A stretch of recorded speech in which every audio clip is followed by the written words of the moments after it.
খুলে দেখা। আজকেও কিন্তু একটা সারপ্রাইজ প্ল্যান করেছি, তো চলো প্রথম থেকে তোমাদের বলি।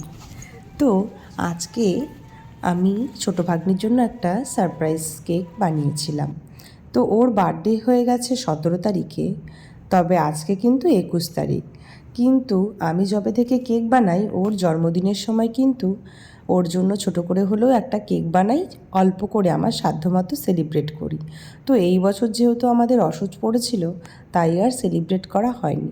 তবে আজকে যেহেতু বড় ভাগ্নির বাড়িতে সবাই এক জায়গায় হচ্ছি, তাই ভাবলাম ওর জন্য একটা কেক কিন্তু বানানোই যেতে পারে। তো সেই জন্য আমি বানিয়ে নিয়েছিলাম। দেখো ও কত খুশি হয়েছে দেখে, আর সাথে কিন্তু একটা চকলেটও বানিয়েছিলাম। তো মাসিকে দেখতে পারছো, মাসিও চলে এসেছে, মাসি মেশো। তো সবাই যেহেতু এক জায়গায় থাকবো তাই ভাবলাম একটু কিছু সেলিব্রেট করি, আর ষষ্ঠী উপলক্ষেও সেটারও একটু সেলিব্রেশন হবে। তো চলো, তারপরেও কেকটা দেখে তো ভীষণ খুশি। আর তোমাদের কেমন লাগছে কেকের ডিজাইনটা সেটাও কিন্তু জানিও। একদম হালকা কালারের মধ্যে করেছিলাম, কারণ এখন আমরা আমাদের মতো যারা মানে কম বয়সী মেয়েরা সবাই কিন্তু এরকম হালকা কালারগুলোই বেশি পছন্দ করে। আর একটা ওর জন্য হোমমেড চকলেট বানিয়েছিলাম। তো তোমরা যদি কেউ এরকম হোমমেড চকলেট বা কেক বানানো শিখতে চাও, আমি কিন্তু সবাইকে শেখাই, অনলাইন অফলাইন দুটো ক্লাসই করে।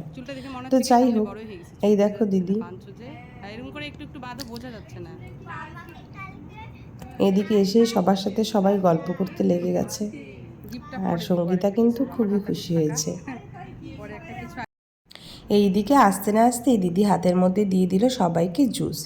তো জুস খেতে খেতে সবাই সবার সাথে প্রচণ্ড মজা, কথাবার্তা, গল্প সেরে নিচ্ছিলাম। কেউ রেডি হচ্ছিল, কেউ সাজছিল, কেউ দাদুদের সাথে গল্প করছিল। তারই ফাঁকে আমি একটু ষষ্ঠীর আশীর্বাদ, মা ষষ্ঠীর আশীর্বাদ আর সুতোটা অর্ঘ্যর হাতে ফটাফট করে বেঁধে দিলাম।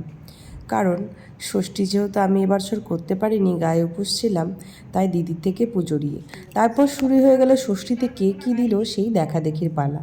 তো যেহেতু জামাই ষষ্ঠী উপলক্ষেই যাচ্ছিলাম বড় ভাগ্নির বাড়িতে, তাই এই টি শার্টটা আমরা নিয়ে গেছিলাম আমাদের জামাইয়ের জন্য, আর এই ড্রেসটা নিয়েছিল দিদি সুদীপ্তার জন্য, আর জামাইয়ের জন্য হাফ প্যান্ট আর এরকম একটা টি শার্ট।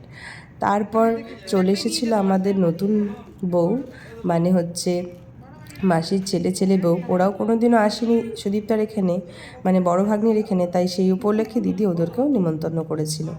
তারপর সবার জন্যই কিছু না কিছু আনা হয়েছিল, সেই নতুন বউয়ের জন্য কিছু একটু আনা হয়েছিল। তারপর চলে আসলো জামাইকে জামাই আদর করা করেই আমরাও খাওয়া দাওয়া কমপ্লিট করে নিলাম। তারপর সবাই মিলে বসে একটু আড্ডা টাড্ডা দিয়ে তারপর কিন্তু ভাবলাম যে সবাই যখন একসাথে আছি তাহলে ফটাফট কিন্তু কেক কাটিংটা করে নেওয়া উচিত। এইদিকে অর্ঘ্য যেহেতু মোবাইল নেওয়ার জন্য কাড়াকাড়ি করছিল, ওর বাবা কিন্তু ওকে বুঝিয়ে বলছিল। সবথেকে ভালো ছিল। কেমন হয়েছে কেকটা? ধমক দিয়ে কোনো কাজ হয় না, তাড়াতাড়ি করে বানালাম সব। Happy birthday to you. কি করে নিচে যাচ্ছে ওটা কাটছে। তারপর আমাদের কেক কাটিং পর্ব শেষ হলো, সবাই কেক খেলাম, একটু কিছুক্ষণ ওয়েট করে সবাই যার যার মতো বাড়ি চলে আসলাম। তো আজকের ব্লগটা কেমন লাগলো অবশ্যই জানাবে। আবার নতুন ব্লগ নিয়ে